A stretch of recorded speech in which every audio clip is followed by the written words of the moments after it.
శ్రీ సత్యసాయిబాబా జయంతి దైవ అవతారుని ఆవిర్భావ కథ.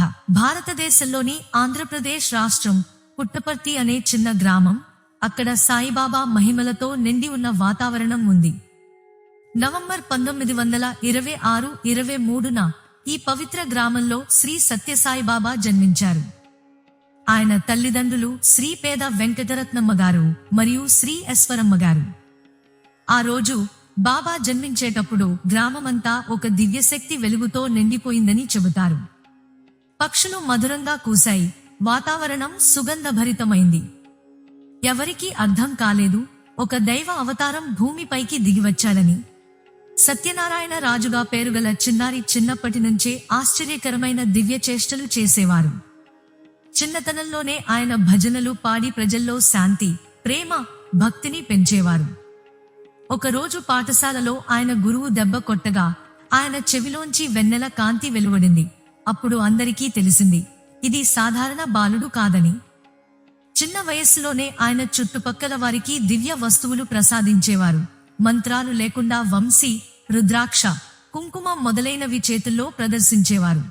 14 ఏళ్ల వయస్సులో ఒకరోజు సత్యబాబా ఇంట్లోని వారిని పిలిచి ఇలా అన్నారు, నేను మీ సత్యనారాయణ కాదు, నేను సిద్ధి సాయిబాబా అవతారం. నా మిషన్ మానవతకు సేవ చేయడం, ప్రేమను వ్యాప్తి చేయడం.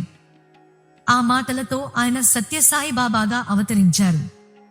ఆయన జీవితం తరువాత నుంచి సేవ, ప్రేమ, విద్య, వైద్యం, ధర్మం, సత్యం అనే 5 సూత్రాలపై నడిచింది.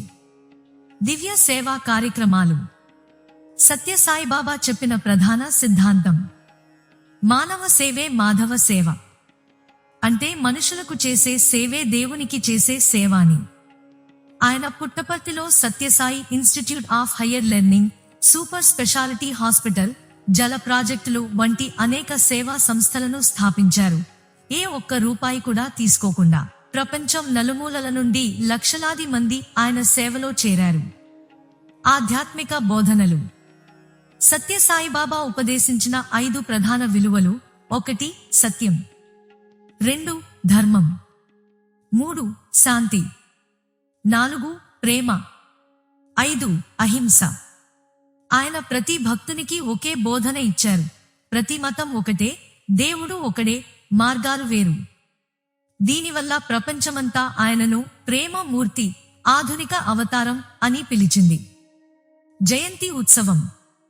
ప్రతి సంవత్సరం నవంబర్ 23న ఆయన జయంతి సందర్భంగా ప్రపంచవ్యాప్తంగా భక్తులు భజనలు, సేవా కార్యక్రమాలు, రక్తదాన శిబిరాలు నిర్వహిస్తారు. పుట్టపర్తిలో సాయి కుల్వంత్ హాల్లో వేలాది భక్తులు ఒకే స్వరంతో ఓం సాయిరాం అని జపిస్తూ ప్రేమమయ వాతావరణాన్ని సృష్టిస్తారు. ముగింపు. శ్రీ సత్యసాయిబాబా జీవితం మనకు ఒక మార్గదర్శకం. ఆయన చెప్పినట్లే, జన్మ మన చేతుల్లో లేదు, కానీ జీవితం మన చేతుల్లో ఉంది. దానిని ప్రేమ, సేవ, సత్యంతో నింపండి. భక్తులు ఈ రోజు ఆయన పాదస్మరణలో లీనమై సాయి ప్రేమను మనసులో అనుభవిస్తారు. శ్రీ సత్యసాయిబాబా జయంతి శుభాకాంక్షలు. ఓం సాయిరాం.